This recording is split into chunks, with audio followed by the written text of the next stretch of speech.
Welcome to the Wisdom Trust. I'm Lauren Crawford. This podcast is for gay men over 50 who sense there's more to this stage of life than we've been taught. More connection, meaning, honesty, and possibility. Each episode is a conversation with a thoughtful gay man who's navigating the deeper questions that often emerge in the second half of life. Aging, identity, purpose, belonging, reinvention, community, love, and living consciously. These are not conversations about decline. They're conversations about becoming. I'm glad you're here.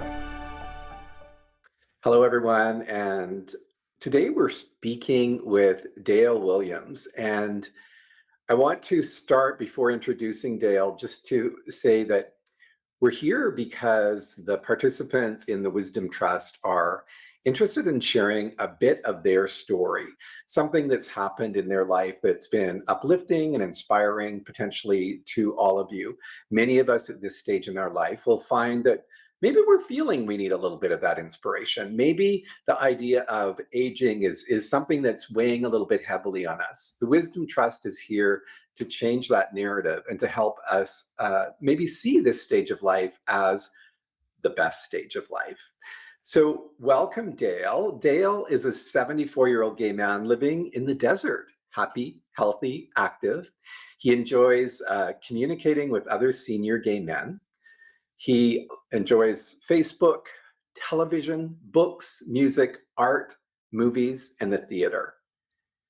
Dale, can you go ahead and share with us a little bit more about yourself? Tell us who you are. Well, you said I'm a 74-year-old gay man, which I am. I moved to the desert almost 26 years ago from northern Nevada. I woke up one day and just decided I was tired of the cold extreme to another, from blizzards to temperatures today over 100 degrees, and it's only winter, not spring, which is highly unusual. We haven't experienced this before in March. But thankfully, I have central AC, so I don't suffer like some residents in the area. I have lived in San Francisco and South Lake Tahoe and Reno. I came to my town, Joshua Tree, almost 26 years ago after meeting my future husband.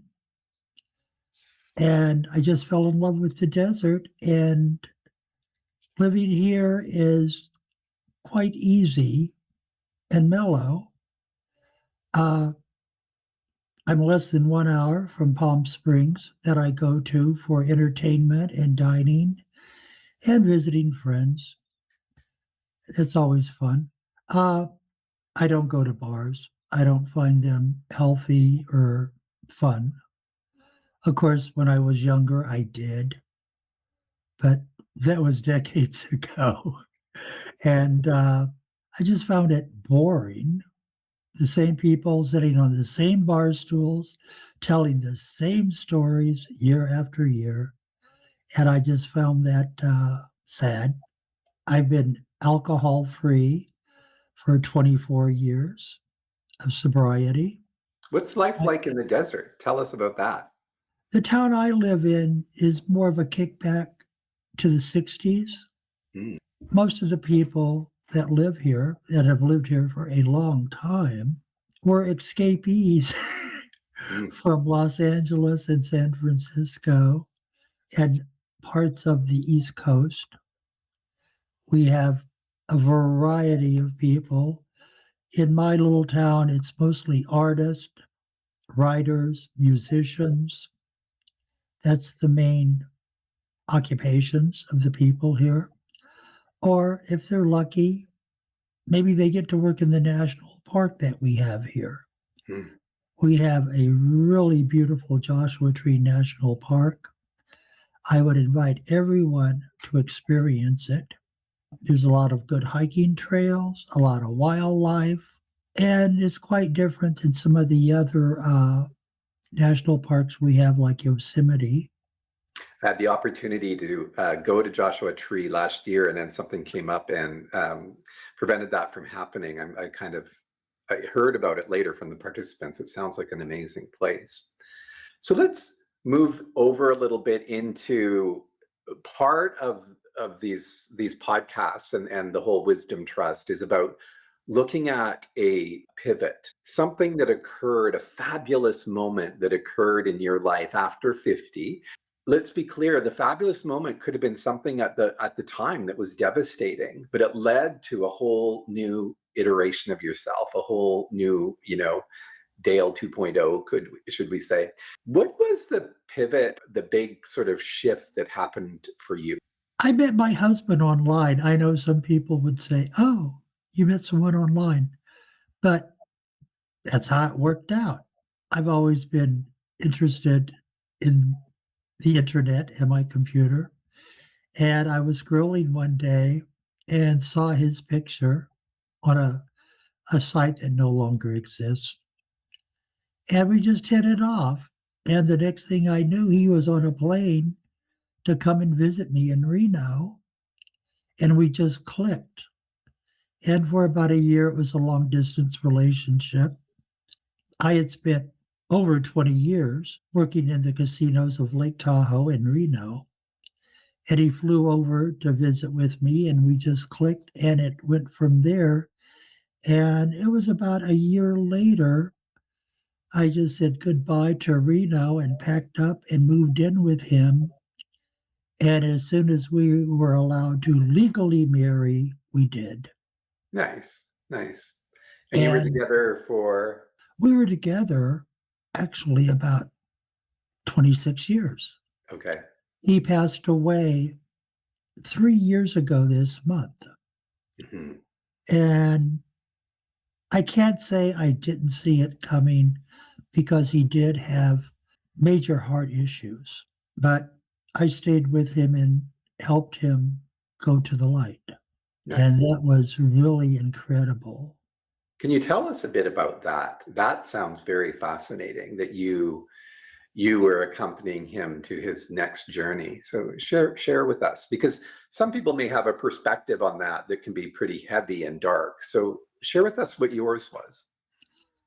My experience was we both had the feeling that, death is inevitable. It comes to all of us. So you can prolong it, you can delay it, but it's coming. And you have to be mentally prepared.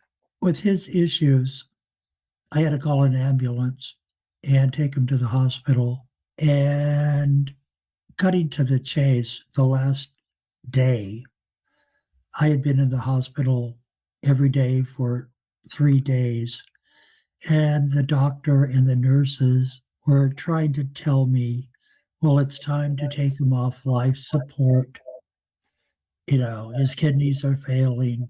It's not going to get any better. And I delayed it for a day thinking, well, maybe it might get better. Who knows?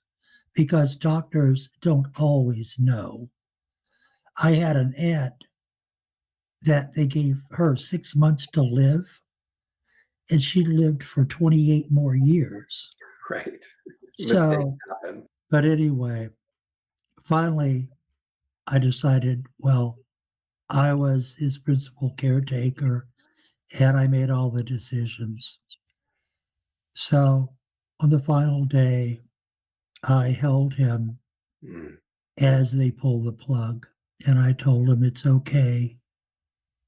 I said, you can go to the light now. beautiful. And that's when he passed.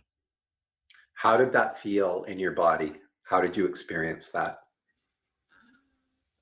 I felt really cold and empty, Mm, incredible sadness. But I remembered he had a really long, happy life. He experienced many things. Not many people get to live to be 74. He was 74 when he died. okay.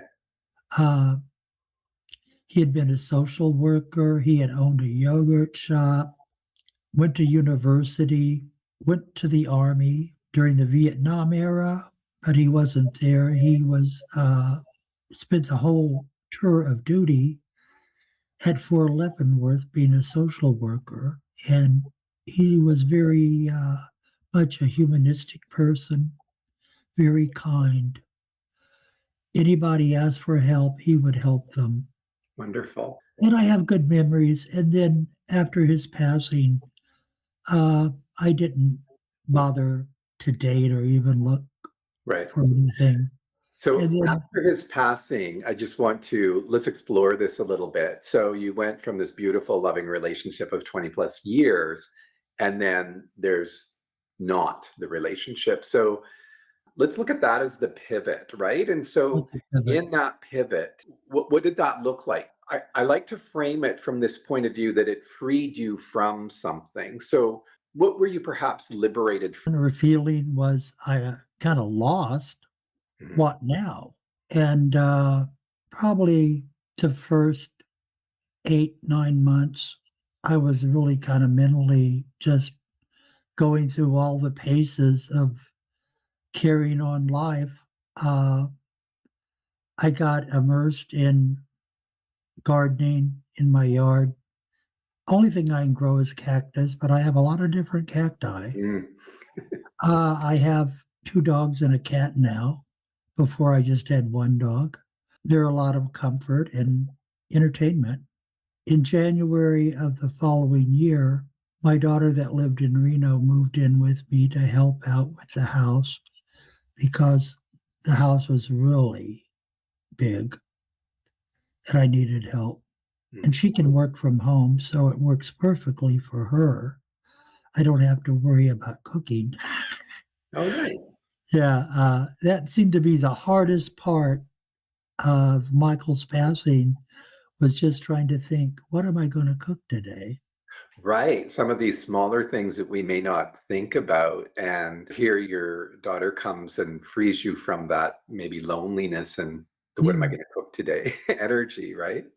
And then last summer, someone found me and I met him for coffee and talk. Okay. So let's And move into that next part. So this yeah, is now a whole new chapter for Dale. So tell us about this. I met Alejandro last June and we communicated and met for coffee and really hit it off. I'm 74, he's 50, and we've been seeing each other ever since. Nice. He is born and raised in Mexico City, but he's a Canadian citizen now. And we have a lot in common. We go places, we go to concerts, we go to LGBTQ sponsored events in the area. He has 2 dogs. We take our dogs to the park. And he's kind of like a bright light in my life at this point. Beautiful. Someone I never expected. But Totally. I love that. And so tell us about that. Like how are you feeling in the biggest sense of the word in terms of now finding love again at the young age of 74? well, it was something I didn't anticipate or even think would happen. But it's like I think I told you, things happen when you least expect it. Mm. We have a lot in common. I've learned from him, he's learned from me, a lot of shared experiences. Can you tap into that? Because I think a lot of us would assume, well, you're the elder.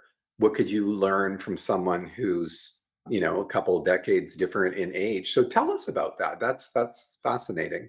At first, I really wondered would we have anything in common because of a 24-year age difference. But we had more in common than not. We are both very much into music. He plays the guitar and he's not in a band, but he wants to be as a side thing. He's told me about life in Mexico and New England and Toronto. and I learned some things. I've never been to New England. I have been to Mexico and Canada many years ago. Love Canada. Yay, Canada. Yeah. Besides travel and good food and music and good movies and live theater, we have discussions on all of those issues. He's learned a lot from me about music that he didn't know about. Mm, I've learned some things from him about music and culture I didn't know about. We're very much equals. Have a love for a lot of the same arts. beautiful. And we Beautiful. like, going outside and hiking. Not today, but Not in 100 plus degrees, I would imagine. 100 plus degrees today, yeah, and tomorrow. Wow. But I am going to be with him on Saturday. The loss of a first wonderful partner and then that empty feeling initially filled by your daughter coming to live with you and then love dropping into your life. That's Right. pretty special. So does that give you a sense of freedom perhaps in a way that maybe you weren't anticipating? I don't know. I've always had a sense of freedom in my Mm, life. I've nice. always had that feeling like I was, free. But then it's like Janis Joplin said, freedom's just another word for nothing left to lose. Beautiful. Oh my gosh, I love Mhm. that. Thank you. Nice. Yeah, nothing left to lose. So, yeah, I've always been a free thinker. When I was working, I never bought into the official party lines. I always thought of thinking outside of the box. What can we do better? Mhm. And in my life, I'm always thinking, what can I do that's better? Let's In move this into that. case, So, what can you do that's better? This is the portion that I like to look at, the sort of leveling up. How is that happening right now? So, your phrase doing better, what does that look like uh, at 74? well, probably the main thing is I've lost a lot of friends. Some didn't make it to 74 Yeah. for one reason or another. And that's sad that I stop and take stock of who's left in my once upon a time big group of friends. And it's like every year I lost one or two more. Mhm. Or locally, maybe somebody moved out of state to another place for whatever reason. I do find it hard to find really good people to be friends with Mm. in my age group. Why do you think that is? I think a lot of people are stuck in a rut in Mhm. their own way, and they don't have an open mind to accept new adventures and try new things. I'm always trying something new. Last year, I just finished a pottery class. Oh, I have never beautiful. done pottery before. I also went back to my art and started with watercolors and charcoals and pastels that I hadn't done in years. And I got more into that. Of course, I think everybody in my town thinks they're an artist to some degree or another. All the power to them, right? Yeah, it's like Yes. express yourself. It's relaxing, and you always discover something new. Find the Wisdom Trust on school.com/the-wisdom-trust/about. Website is wisdomtrust50.com. Find us on Substack, thewisdomtrust.substack.com. And if you're not watching this on YouTube, youtube.com/@thewisdomtrust50. See you on those platforms. Mm. I think there's something really beautiful about creativity that a lot of us kind of forget about. That's what keeps me going. When you're doing that work and when you're with your sweetheart, Alejandro. Alejandro, Just um, like just like the what is it? The Lady Gaga song, okay, Alejandro. Alejandro. Yeah, he's like that. So when you're with your love or when you're doing your art, you're in those creative moments. That sounds like you in the field of fun. And tell us more about how having fun. So creative expression. What else are you doing at this stage in your life to find that levity, that lightness? Because we all know that the aging journey can be a little bit challenging, and if we get stuck in perhaps the decline of the body and the shifting things, that it can be a little bit overwhelming, a little bit daunting. So how, in your words, well, in your experience really, how are you maintaining like that lightness, the fun, and showing up for your life maybe a little bit differently? Well, number one, I don't take anything seriously anymore, Nice. because life is what it is. Life is short in terms of time. So you make the most of it. And Mhm. instead of looking at things negatively, I try to find something positive in everything. Beautiful. Things happen for a reason. For every action, there's a reaction. Hmm. And that's what I believe. Yeah. Is Um, there a particular practice that you have? Because I know that's an area where a lot of us struggle, right? To see the positive, especially if you turn on the news. And unfortunately, a lot of us get addicted to that narrative, and it's so unhealthy. Is there a practice that you use that helps you to keep seeking and being in the positive? Number one, I cut out negative people Mm. from my life. So you made a conscious decision. I'm not being around certain people. That's right. Hmm. It's like I realized we may have been friends for decades and decades, but we don't really have that much in common nowadays. And their negativity and their politics, I find negative, and I don't want to be a part of that. I don't even want it in my life.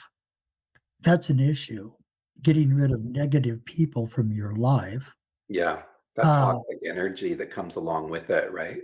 exactly. I don't do drama and trauma. That's something I left behind years ago. Nice. As my mantra: no drama, no trauma.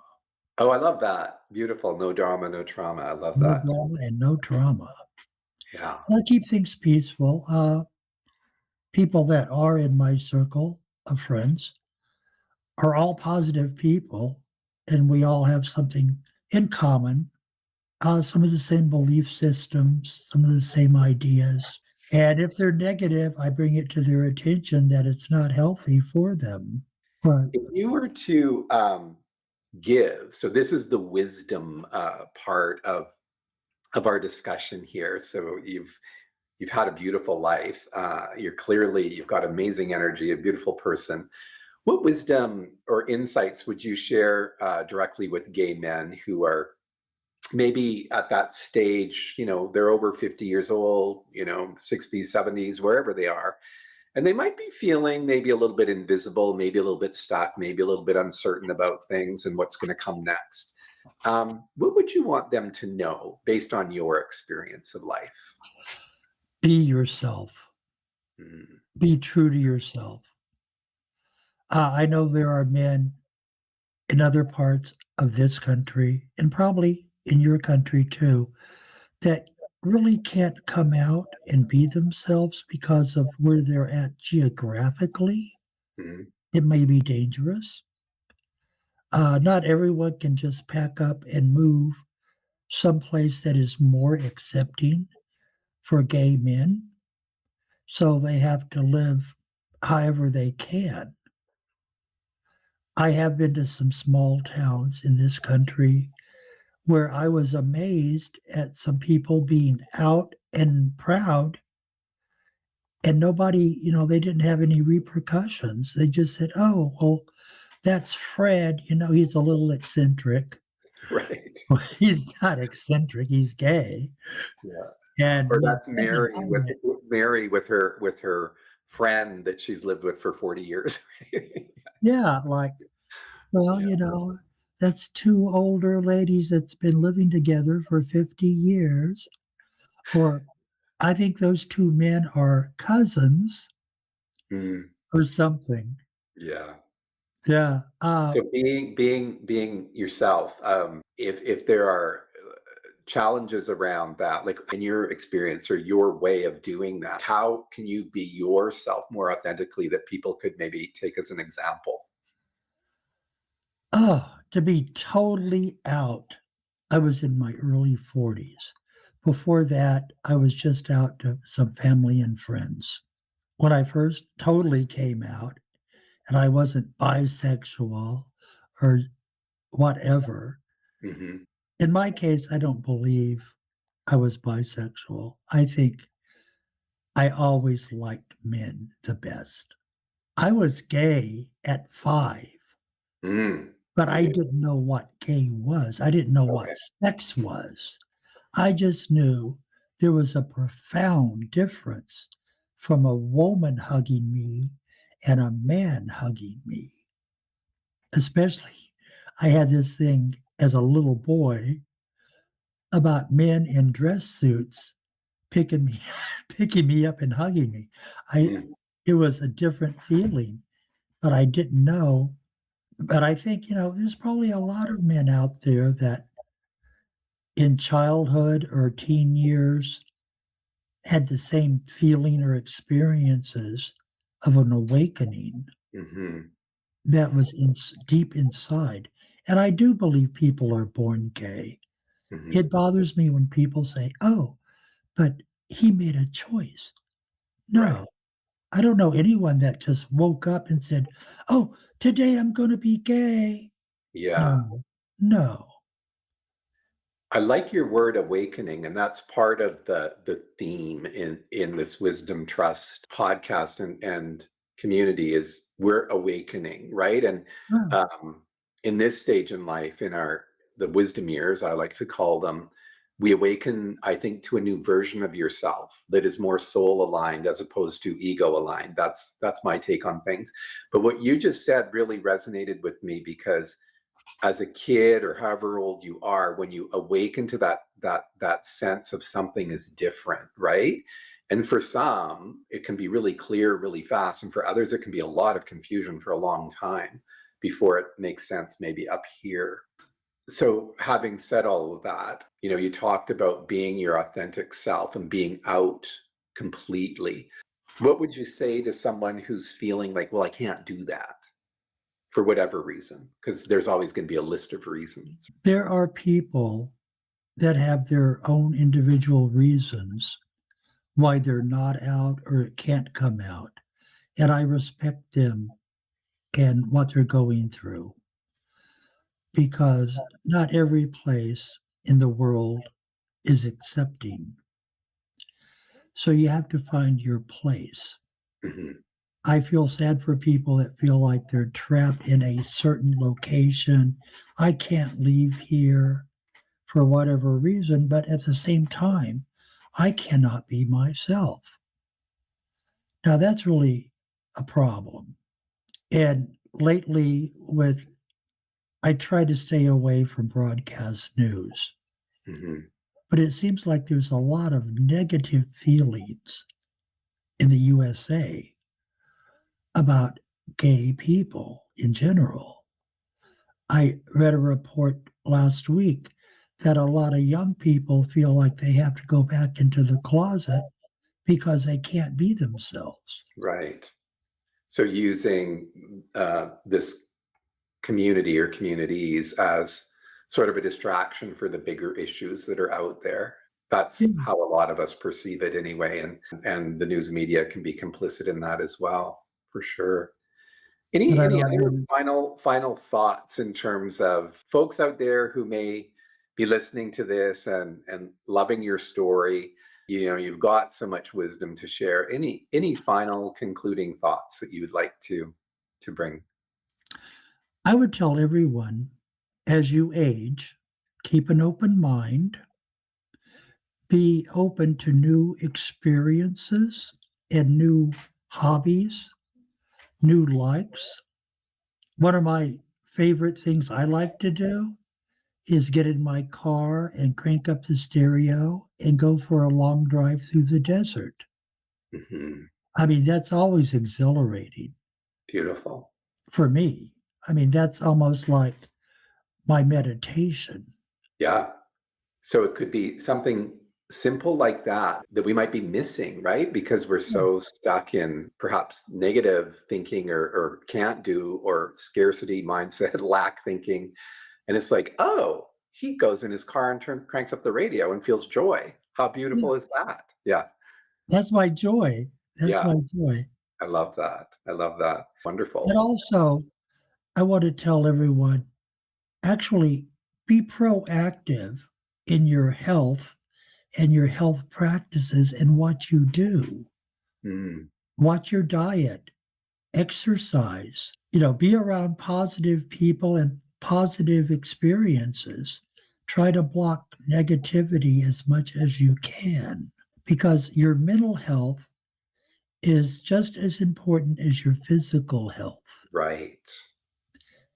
Being in good circumstances can only help you. Wonderful. Yeah. And we have choice, right? And sometimes we forget that we do Right. have choice. We have agency, regardless of our station in life. Even if we're in a financially challenged situation, we still have choices to make. Yeah, And not everything costs money. There are things that we can do, like building community. You that's know, true.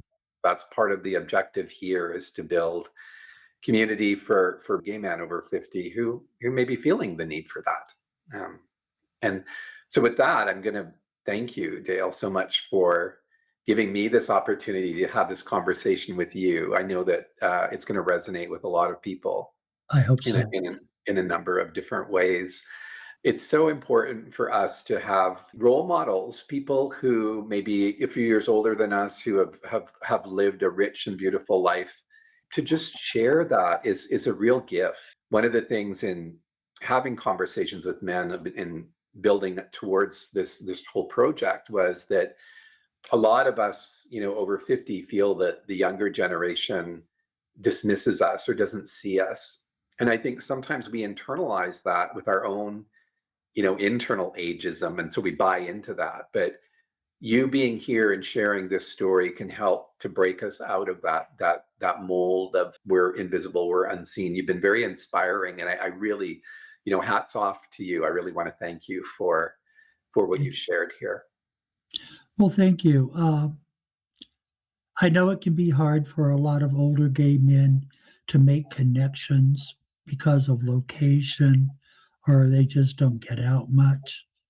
Check out the internet. You can make connections worldwide. Mhm. And some of the friends I've made, I mean, I consider them just as good of friends as if they were physically here Yeah. because we've had some really good connections. I've made really good connections. Would you And be open to inviting people to connect with you on Facebook? Because you said that's one of your areas where you like to play. yeah, they could connect with me on Facebook and private message me for Mhm. more conversations. That would be nice.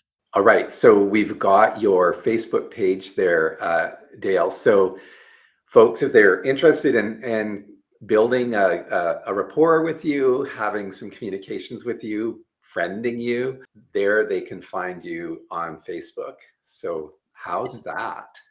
That's great. Thank you. Yeah, wonderful. Now, I think there was one other thing that you were wanting to share. Can you do that now? I think people, that are lonely and maybe they're looking for connections to other people. Everyone likes, humanity, connections. Humans are basically very tribal. They're looking for acceptance. And what I find important in my life is friendship. And, just having someone to talk to. And I think that's really important. Some people are looking for hookups. If that's their thing, so be it. I'm happy for them. I moved along from that. It's not paramount in my life as much as good friendship, Mhm. things to do, places to go, shared experiences. And I find friendship to be the most important thing of Right. a relationship. It's Yeah. not sexual. The friends That's first kind of something that thing. evolves or it doesn't evolve. Right. Right. And I know I'll just echo back. I agree. And I've been a lone wolf most of my life. I've been very autonomous, doing my own thing. And part of that I know in reflection was protection and avoidance, right? And a lot of that has healed. But at this stage, at 60, I strongly concur that having connections and stepping into that true essence of yourself that you were talking about earlier is so important, right? And there's lots of tools and ways that we can do that. And part of that work can look like creating stillness in your life, which can sound the exact opposite of friendship, right? But when you allow space for stillness, whatever that looks like, and stillness means different things, right? Stillness can Right. be in a car driving down the road with the radio blaring, driving through the desert. There's a certain focus and stillness. When we cultivate that, then we're creating space for change. And I think that's where it all comes down to, right? Like doing things that will open you up to maybe things potential that you didn't even realize was possible. And one other thing I'm just going to echo back is this thing about being curious, like be open to explore. Because when we have that, think of when we were kids and everything like piqued our interest. What's that? I'm curious. I need to, when Yeah, we don't need to lose that as we age. In fact, let's embrace that. Let's be more curious. exactly. Yeah. Yeah. Excellent. Well, I really want to thank you, and I hope that you get lots of people reaching out on Facebook and becoming your friend, Yeah, right? Your virtual friend, and ultimately big friend, and in real yeah. life, in real terms.